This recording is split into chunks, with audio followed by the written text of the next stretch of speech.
কই গো, আর কতক্ষণ লাগবো? তাড়াতাড়ি আসো, দেরি হয়ে যাইতেছে তো। উফ, আর পারি না। এইটা এ পড়ছি। এই নতুন শাড়ি, তোমার কানে আবার গয়নাই যে কানের দুল দিছো, চেন দিছো, এগুলা পাইছো কই তুমি? হ্যাঁ, এই চুরি করছো তুমি? হ্যাঁ, এই চুরি করছো তুমি মালিকের বাড়ি থেকে? না না না না, আমি চুরি করতে যাবো কেন? কি কইতাছেন আপনি? তুমি যদি চুরি না কইরা থাকো তাহলে এইসব দামি দামি ড্রেস তুমি কই পাইছো? হ্যাঁ, আমি তো তোমারে কিনা দেই নাই। আমি যদি তোমারে কিনা না দেই তাহলে পাইবা কই থেকে? হায় রে, আমার চাকরি এবার চলে যাইবো।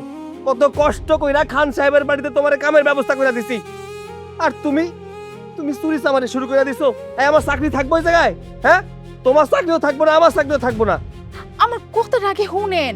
ওই আমরা যে বাড়িতে কাম করি না, ওই সাহেব মানে সাহেবের যে বউ আছিল, ম্যাডাম তো বাচ্চা নাই। এই যে চেইন দেখতেছেন, এই যে ঝুমকা, এডি সব ওই ম্যাডামের। এডি সোনা না তো, এডি সোনা রং করা, এডি আসল সোনা না।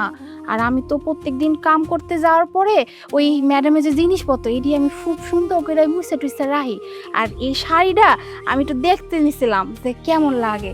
তখন সাহেব কইছে যে তুমি এক কাম করো, এই শাড়ি তো পইরাই আছে, তুমি এক কাম করে শাড়িটা তুমি নিয়ে যাও, তোমার ম্যাডামের একটা স্মৃতি তোমার দিয়ে দিলাম। সাহেব আমার এই শাড়ি আর রেডি দিছে, আর আপনি আমার চোর ভাইবে না জানি কি কি কইলেন, আর আমার গায়ে পর্যন্ত হাত তুলছেন। ও, তার মানে স্যারে তোমার এগুলা দিছে, আমি না বুঝতে পারি নাই, মাফ করে দাও। না বুঝে তোমার গায়ে হাত তুলছি। শোনো, অহন থেকে আর স্যারের দেওয়া জিনিস তোমার নিতে হইব না। আমি ওভার টাইম করা শুরু করছি, কয়েক টাকা তো বেশি পাবো, ওই টাকা দিয়ে তোমার জিনিসপত্র কিনা দেবো। কি না দিবেন? কই থেকে কিনা দেবেন আপনি? আমি খুব ভালো করে জানি আপনি মাস শেষে কয় টাকা ইনকাম করেন, কয় টাকা পান। হেদ আবার নাকি আমার এইসব কিনাও দিবে যত সব। আরে পাগলি, রাগ করো কেন? হ্যাঁ, তাছাড়া রাগলে কিন্তু তোমার খারাপ লাগে না, ভালোই লাগে। শোনা, ওভার টাইম যেহেতু শুরু করছি, টাকা পাইলেই সামনের ঈদে তোমার জন্য আমি সুন্দর সুন্দর শাড়ি কিনা দেবো, আর যে ইমিটেশন আছে না, ওইগুলোর গহনা কিনা দেবো। হ্যাঁ, হইছে, খুদা কথাই কইতে পারেন মুখ দিয়া, কামে বেলা তো কিছু না। দেহুম নে কি দেন আমারে। আরে দিমনি দিমনি, চলো, দেরি হয়ে যেতেছে।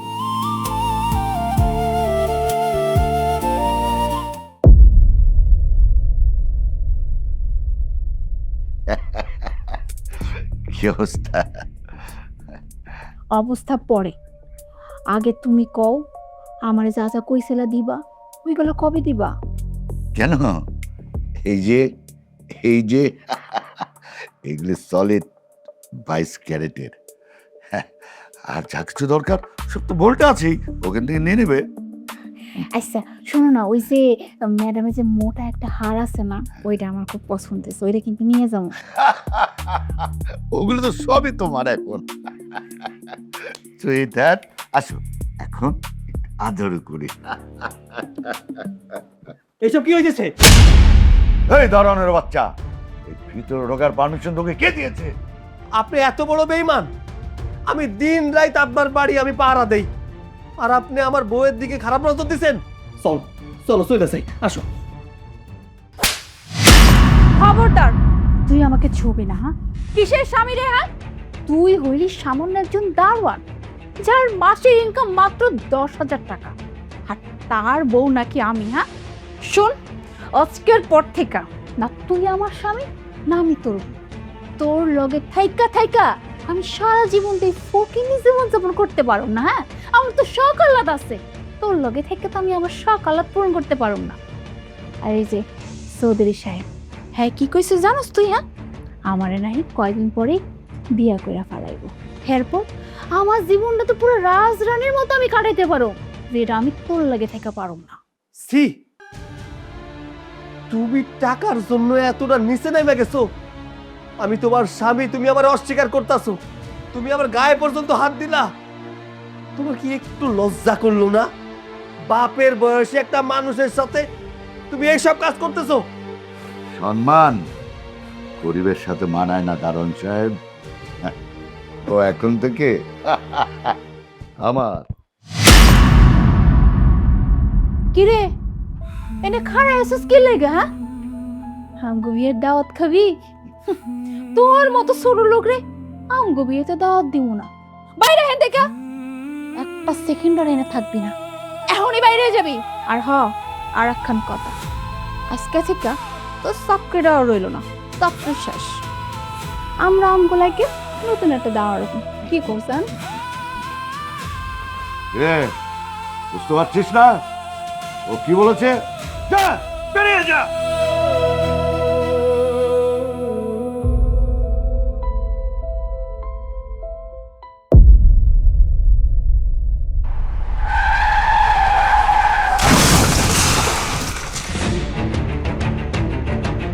হেল্প পানি আমার পানি হেল্প পানি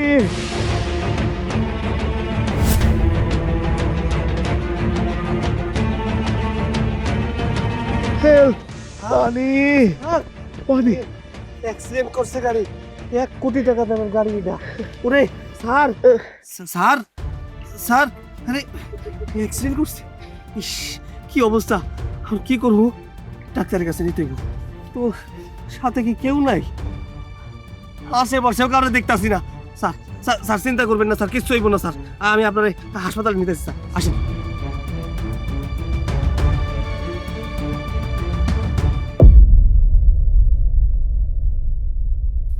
স্যার আপনার শরীরের অবস্থা এখন ভালো হ্যাঁ ভালো আছি স্যার তাইলে আমি এখন আসি দাঁড়া বাবা তুমি কে বাবা আমাকে এভাবে সাক্ষাৎ মৃত্যুর হাত থেকে বাঁচালে তোমার পরিচয় স্যার আমি এক বাড়ির সিকিউরিটি গার্ডে চাকরি করতাম চাকরিটাও চলে গেছে তাই চাকরির সন্ধানে একটু বাইরে ছিলাম আর কি এখন বলতে পারেন আমি একজন বেকার আমার আমার টাকা আমার আমার টাকা আমার গাড়িতে তো অনেক টাকা ছিল স্যার স্যার চিন্তা করতে হবে না আপনার টাকা আপনার ড্রয়িং রুমে রাখা আছে তোমাকে অনেক ধন্যবাদ বাবা নিশ্চয়ই তুমি একজন সৎ ছেলে হবে না হলে এতগুলো টাকার লোভ সামলে যে মানুষকে টাকা ফেরত দেয় তার মতো ভালো মানুষ পাওয়া আজকাল খুবই দুর্লভ জানেন স্যার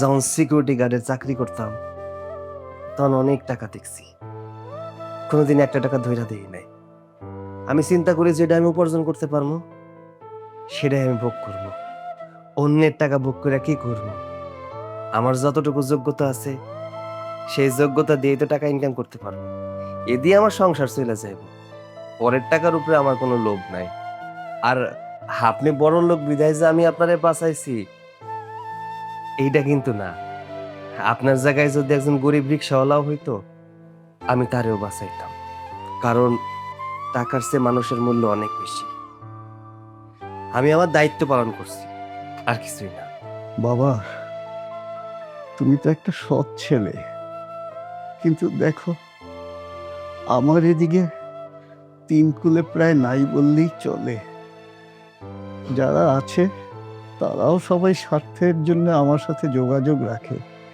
এছাড়া কেউ খোঁজ নেয় না আচ্ছা বাবা তোমার যেহেতু এই পৃথিবীতে কেউ নেই তুমি কি আমার ছেলে হবে স্যার এটা আপনি কি কোন আমি একজন সাধারণ মানুষ গরিব মানুষ আপনি হইতেছে শিল্পপতি মানুষ আমি আপনার পোলা হিসেবে কেমনে এই বাড়িতে থাকবো না স্যার এইটা হয় না আমি রাস্তার মানুষ রাস্তায় ফিরে যায় আপনি কোটিপতি মানুষ আপনি আপনার স্থান নিয়ে থাকেন আমি আর কোনো কথা শুনতে চাই না আজ থেকে তুমি আমার ছেলে আর আমি তোমার বাবা এটাই আমার ফাইনাল সিদ্ধান্ত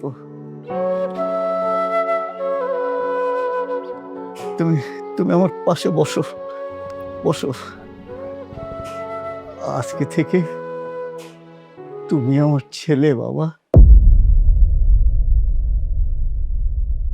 কি কইতেছো তুমি এই বাড়ি যদি না থাকে আমি থাকুম কই হ্যাঁ আমি এই বাড়ির লেগে কত কি করলাম, আর আজ যদি বাড়ি না থাকে তাহলে আমি যাবো কই?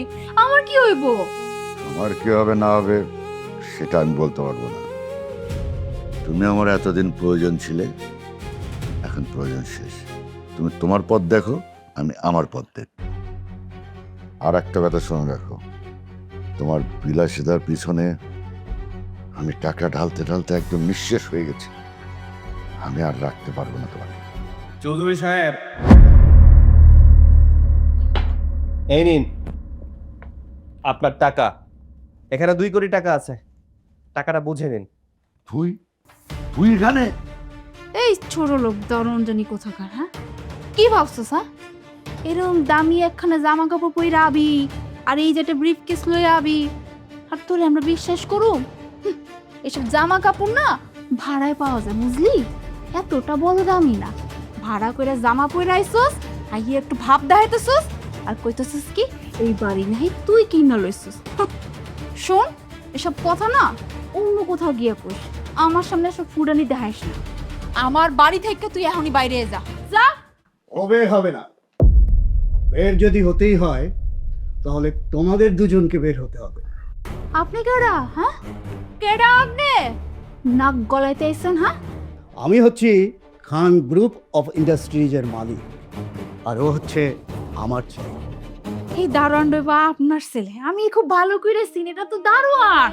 আর এই যে ওর হাতে যে টাকাগুলো আছে, এটি সব নকল, আসল টাকা না। কে চৌধুরী সাহেব?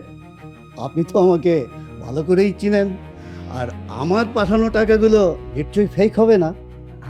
আপনি তো আমার বাড়ি নিলামে কিনে নিয়েছেন। আমার দরকার টাকা, টাকা হলেই হলো। দলিলটা দিন। হ্যাঁ। বাবা, এই যে তো। আর হ্যাঁ, এখানে 10 লাখ টাকা আছে, এইটা আপনার গিফট। যান যান। যাক, ভালাই হয়েছে, ওই বুড়া বেড়ারা গেছে। এমনি তো আমি সহ্য করতে পারতাম না। যাই হোক, এই বাড়িতে হন তোমার, আর তোমার বাড়ি মানেই তো আমার। আর আমি তো জানতাম না যে তুমি তুমি এত বড় লোকের পোলা, তোমার এত কোটি কোটি টাকা। ভালো হয়েছে, আমি যেটা চাইছিলাম জীবনে সব আমি পাবো, কোনো সমস্যা নেই, তাই না?